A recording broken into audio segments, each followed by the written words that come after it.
नमस्कार दोस्तों, एक नई लर्निंग के साथ हाजिर हूँ और आज की इस स्टॉक स्पेसिफिक लर्निंग में हम लोग जानने की कोशिश करेंगे ग्रेनाइट्स वाली कंपनी को लेकर। उस कंपनी के बारे में देखा जाए तो वो कहती है जिनके पास ग्रेनाइट्स बिजनेस है, जिसमें खास करके प्रोडक्टिविटीज़ की बात किया जाए तो प्रोडक्टिविटीज़ के रेंज में ये कहती है कि इनके पास चाहे क्रीमर्स क्रॉसमोर मूवमेंट की बात किया जाए, गोल्डन ड्रीम की बात किया जाए, ब्लैक कॉफ़ीज़ और इसकी प्रोडक्टिविटीज़ है जो कि इसके अलावा कहती हैं कि सिल्वर्स वेव्स हैं, पोकोमा ग्रीन्स जैसे चीज़ प्रोडक्टिविटीज़ की बात कहते हैं। इसके खुद का भी कुछ है जिसमें कि ब्राउन क्लासिक की बात किया जाता है, विश विशकॉन्स वाइट्स हैं। ये जो कंपनी है जो कि ग्रेनाइट्स इंडस्ट्री से बिलोंग करती है उनको लेकर के आज हम लोग समझने की कोशिश करेंगे, जिसका नाम है पोकरनाज लिमिटेड। पोकरना लिमिटेड के चार्ट को हमने देखा तो इसमें लगा कि अच्छा ये मार्केट तो लगातार रैली क्रिएट कर रही, जबकि बीच बीच में ये भी देखा गया कि मार्केट में प्रॉफिट बुकिंग भी तगड़ी हुई थी। इसमें हमने दो तरह के ट्रेंड को दो तरह की इंडिकेटर को हमने यूज करने की कोशिश किया है। एक इंडिकेटर वो है जिसको आजकल सारा सबसे ज्यादा पॉपुलर माना जाता है, स्विंग ट्रेडिंग वाला, स्विंग इंडिकेटर की बात कहते हैं। दूसरा हमने लिया है सुपर ट्रेंड को लेकर, जिसका मार्केट में ट्रेंड कैसा रहा है।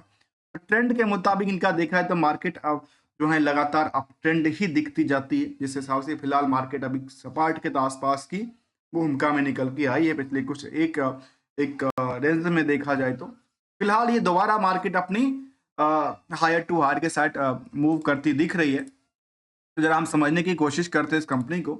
इस कंपनी का फाइनेंशियल पोजीशन देखा जाए तो नेटवर्थ की पोजीशन में ईयर ऑन ईयर बेसिस में डिक्लाइनिंग था। सेल्स के पोजीशन में लगातार नंबर में डिक्लाइनिंग था, प्रॉफिट के नंबर में लगातार डिक्लाइनिंग ही दर्ज करती दिखी है ईयर ऑन ईयर बेसिस को लेकर के। वहां पे यदि हम कंसोलिडेटेड डेटा को भी देखें तो उसके मुकाबले देखें तो इस जो कंपनी का खुद का डेटाबेस था उसके कंपैरिजन जो इनका ओवरऑल बिजनेस का जो रेवेन्यूज क्रिएट होती आती है, नेटवर्थ क्रिएट होके आती है, वो काफी ज्यादा बेटर है।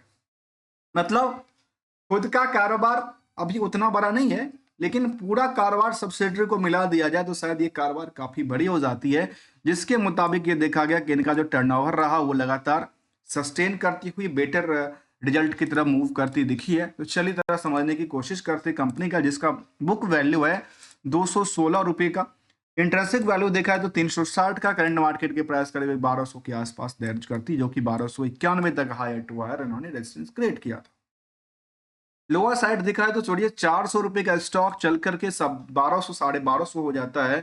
तो यहां से देखा गया तो कह सकते हैं करीब करीब 200% के तो सीधा सीधा मूव देखने को मिला है लोअर से हायर के लिए। इंडस्ट्रियल की पी के बेसिस पे देखा जाए तो आज भी पूरे के पूरे मार्केट में इनकी दुकान पे थोड़ा सा कम भीड़ है बाकी दुकानों के कंपैरिजन, मतलब आज भी सस्ता दिखता है। अर्निंग पर शेयर 37 रुपए से ज्यादा कमाती है। एक 3 करोड़ 10 लाख का शेयर है, जिसकी वजह से मार्केट कैप बहुत बड़ा नहीं, लेकिन 3700 करोड़ के आसपास मार्केट कैप है। प्रमोटर का कंट्रोल 50% से ज्यादा 56% कहती है, 1 रुपए का प्लेज और मॉर्गेट की बात नहीं करती है। जहां डिविडेंड यील्ड की भी बात कहती है, डिविडेंड पे आउट की बात कहती है। आरओसी भी करीब करीब 15 से लेकर 18% दर्ज करती है। तो डेट टू इक्विटी को लेकर 0.56 और करंट रेशियो का नंबर थोड़ा सा ज्यादा 1.82 का नंबर दर्ज कर। हमने 3 अलग से नंबर लिया है कैलकुलेटेड डेटा के बेसिस पे। जो कंपनी अपने बिजनेस में ओवरऑल यदि 100 रुपए के प्रॉफिट कमाती है तो उसके प्रति मार्केट में अभी भी 174 रुपए की क्या है आउटस्टैंडिंग पड़ी हुई है, और सेल्स के आधार पे जो आउटस्टैंडिंग पड़ी थी वो करीब 26% के आसपास की आंकड़ा को साझा करती दिखती है। इसको यदि हम ट्रेंडिंग वे में देखा है तो जैसे जिस हिसाब से हमने ईयरली डेटाबेस को देखा था, क्या उस वैसे ही इनका ट्रेंडिंग क्वार्टरली डेटाबेस भी था? कहते बिल्कुल।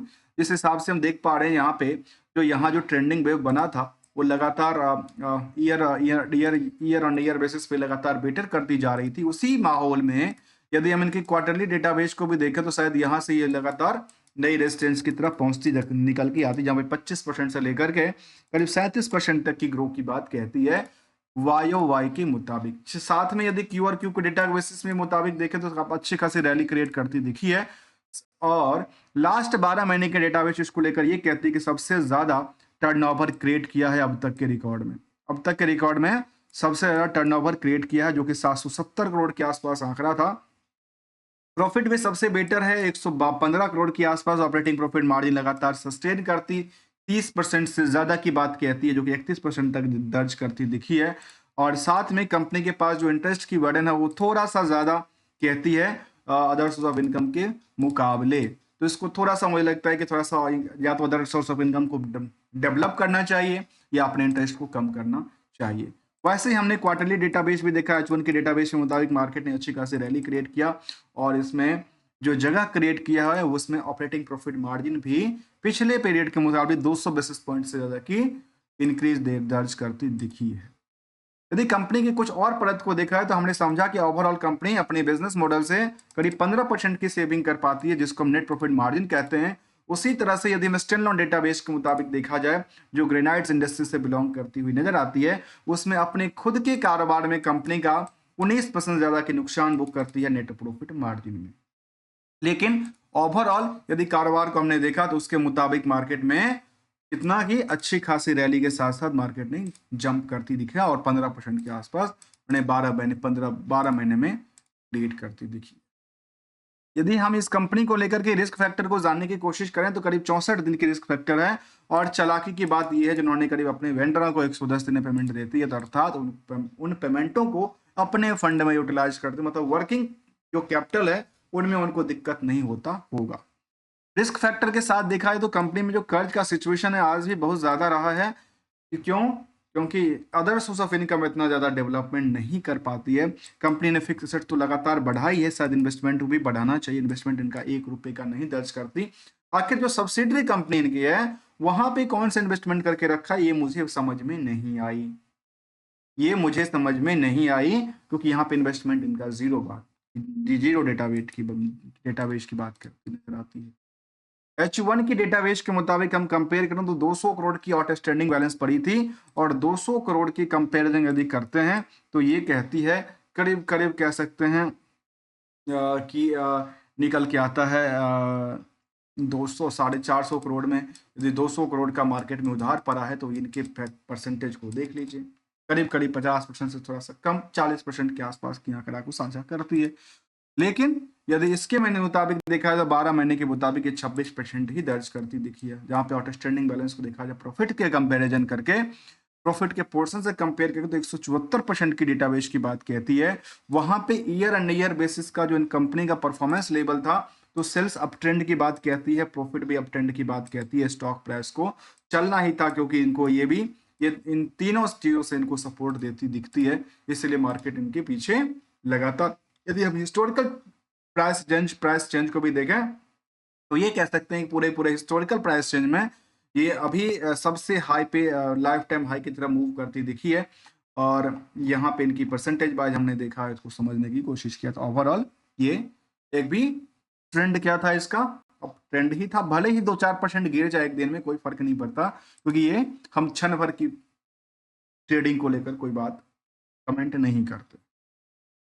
आते हैं कुछ अलग पहलू को लेकर के, जहां हम ये समझने की कोशिश कर रहे थे क्या इसमें पीयर्स के मुकाबले यदि कंपेयर करते हैं जिसमें कि जीएमआर एयरपोर्ट्स हो, एसबीजीएंस हो, इंटर। अब ये जरूरी है कि इसको यदि कंपेयर इन सेक्टर से किया गया जिसका नाम है मिसलेनियस के अंदर पीएस के अंदर रखा गया है, जो शायद मुझे लगता है कि इसको कंपेयर करने के लिए रखा गया है पैसिफिक्स और एलेमार्स और भी माधव, जो कि खास करके जो किस फील्ड में कंपनी कामकाज करती है, जो फील्ड में काम करती है ग्रेनाइट्स और मार्बल्स वाली इंडस्ट्री में काम करती है, उससे कंपेयर करना शायद बेहतर हो सकता है। इसीलिए जो पी का रेशियो है स्टॉक पी इंडस्ट्रियल पी का, वो कई बार हम देखते हैं कई बार सटीकता के साथ नहीं भी बैठते। तो जरूरी है कि इंडस्ट्रियल पी को जानने के लिए हमें जानना पड़ेगा कि आखिर इसमें किस सेगमेंट से सबसे ज्यादा रेवेन्यू जनरेट कर पाती है कंपनी। तो इसके मुताबिक यदि बीएससी के डेटाबेस के मुताबिक चलें तो शायद ये कह सकते हैं कंपनी ने सेगमेंट वाइज जो डिटेल साझा किया है उसमें सबसे ज्यादा कंपनी के पास जो रेवेन्यू सोर्स है वो कुछ भी नहीं बर्थ करती है। यहाँ पे ग्रेनाइट्स और अपनी खुद का कारोबार से कुछ भी नहीं आता। कंसोलिडेटेड डेटा के मुताबिक जो उनका टर्नओवर होगा उसमें ये कह सकते हैं कि जिस सेगमेंट से ज्यादा पैसा कमाती है तो कहते हैं नेट सेल्स की बात कहती है, और कोई ऐसा सेगमेंट वाइज उन्होंने डेटा साझा नहीं किया हुआ है। यदि पीपीटी के मुताबिक हम देखें तो उन्होंने कुछ सेगमेंट वाइज डेटा साझा किया होगा तो शायद और भी कवर हो सकता है। तो चलिए जरा पीपीटी के मुताबिक चले तो नवंबर के पीपीटी के मुताबिक यदि डेटाबेस को देखें तो यहाँ पे कुछ सेगमेंट वाइज इन्होंने यदि दिया होगा किस सेगमेंट से सबसे ज़्यादा पैसा कमाती है कंपनी, सबसे ज़्यादा किस सेगमेंट से इनके पास रेवेन्यू सोर्स आता है, तो ऐसा कुछ निकल के आ सकता है। यहाँ पे कहा है कंपनी के पास ग्रेनाइट्स जो बिजनेस है सबसे ज़्यादा उन्हीं के पास शायद देखने को मिला है, और committed in the growth and the innovation 440 crore की बात उन्होंने थर्ड कहती है। जो हम थर्ड क्वार्टर्स जो कि प्रोडक्शन लाइन है उसमें इनका कारोबार हो सकता है। फाइनेंशियल हाईलाइट की बात उन्होंने कहा था, और H1 की डेटाबेस के मुताबिक उन्होंने परसेंटेज वाइज भी देखा कि 23% तक की रेवेन्यू इंक्रीज देखने को मिला है फ्रॉम द 2024 और 25 के H1 के डेटाबेस के मुताबिक। तो इसमें सेगमेंट वाइज ऐसा कोई डिटेल साझा देखने को नजर नहीं आ रही है।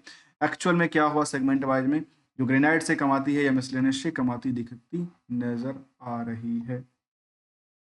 आते हैं यदि कुछ और पहलू को लेकर के, जहां पे हमने निवेशकों का इंटरेस्ट जाने की कोशिश किया तो समझ में आया करीब करीब 20,000 से ज्यादा निवेशकों का इंटरेस्ट इस कंपनी में जुड़ा हुआ है, जिसमें आम पब्लिक की भूमिका तो काफी कम दर्ज करती है कंपेरिजन टू द बाकियों को लेकर, क्योंकि एफआई की भूमिका करीब 5% ज्यादा, डीआई की भूमिका करीब 14% से ज्यादा की बात कहती है, जिसमें Kotak Kotak debts hybrid fund का काफी ज्यादा फंड है, करीब 9% से ज्यादा की होल्डिंग है, और आम पब्लिक के पास करीब जो होल्डिंग है उसमें एक नाम निकल के आता है S Gupta family investment limited, जिनके पास 1%, बाकी आम निवेशकों के पास इनकी होल्डिंग देखने को बनती है। कंपेरिजन यदि देखा जाए इनके पर, इनको लेकर, तो रिस्क और रिटर्न दोनों जो है बिल्कुल साइलेंट बैठी है, अर्थात मार्केट में रिटर्न भी है और रिस्क को लेकर बिल्कुल ही नहीं के मुताबिक की बातें कहती है। लेकिन हमने जब रिस्क फैक्टर को देखा तो क्या रिस्क फैक्टर थी इसमें, कोई बड़ी रिस्क फैक्टर बात केवल और केवल percentage of debtors, percentage of outstanding balance को लेकर जो कि कंपैरिजन टू द प्रॉफिट के रेशियो से निकल गया। तो हमने इसकी ट्रेंड को समझने की कोशिश किया, और आजकल ये देखने को मिला कि मार्केट में यदि आप देखें, मार्केट में खरीदारी और बिकवाली का प्रेशर देखिए, बिकते बिकते बिकते एक बार में सट, और यहाँ पे मार्केट सोचिए एक ही बार में जब रेस पकड़ती है तो कई गुणों की रफ्तार से रेस पकड़ती है, और अक्सर किसी भी स्टॉक में, कोई भी कंपनी हो, कोई भी स्टॉक हो, प्रॉफिट और लॉस होना स्वाभाविक है, किसी न किसी को नुकसान तो जरूर हुआ ही होगा। चाहे ये पोजीशन में देखा गया जिन लोगों ने यहाँ पे बिकवाली के दौरान में लिया होगा, शायद उनको लिए सेंटीमेंट में ये एसएल का साथ यूज उन्होंने किया होगा। ओवरऑल लॉन्ग टर्म में हमेशा कुछ ना कुछ बेनिफिट ही देखने को मिलता है। यदि कंपेयर करते हैं इनको कुछ और पहलू को year on year basis growth को लेकर, तो हमने सामने देखा कि पिछले जब से कंपनी लिस्टिंग है 10 सालों, पिछले 10 सालों की जो रिटर्न है इन कंपनी को लेकर के, इनके स्टॉक को लेकर के, वहां पे लगातार इनकी स्टॉक अच्छी खासी रैली के साथ कामकाज करती है। चाहे वो एफडी हो, इंश्योरेंस हो या एसआईपी हो, उन सभी चीजों से यहाँ पे रिटर्न काफी बेटर देखने को मिला, जबकि खास करके 5 साल में 1200% से ज्यादा की इनकी स्टॉक प्राइस में डिमांड बढ़ती दिखी है। और आज का भी ट्रेंडिंग इसका यही दर्ज करती दिखी है कि यहाँ पे मार्केट में ट्रेंडिंग के मुताबिक मार्केट अपसाइड में खुलती नजर आती है, जो कि इनका हायर रेजिस्टेंस की बात किया जाए जो करीब 1277 के आसपास की क्रिएट करती है, जो कि हायर रेजिस्टेंस की बात किया शायद नियर अबाउट कह सकते हैं कि 1289-90 के आसपास है, वहां तक पहुंचने के लिए रेस में तैयार होती दिख रही है। दोस्तों, किसी भी स्टॉक को लेकर, किसी भी प्रोडक्टिविटीज को लेकर के हमारे साइड से कोई भी ट्रेडिंग और एडवाइजरी की बात बिल्कुल शामिल नहीं है, इसलिए हम कहता हूं only as a learning point of view से, यदि better learning, understanding and awareness part को इंक्लूड करते हुए मिलेंगे कुछ नई स्टडी के साथ। तब तक के लिए यदि आपको अच्छा लगा हो तो वीडियो को लाइक, चैनल को सब्सक्राइब करना मत भूलिएगा। थैंक्स फॉर द ज्वाइनिंग दोस्तों।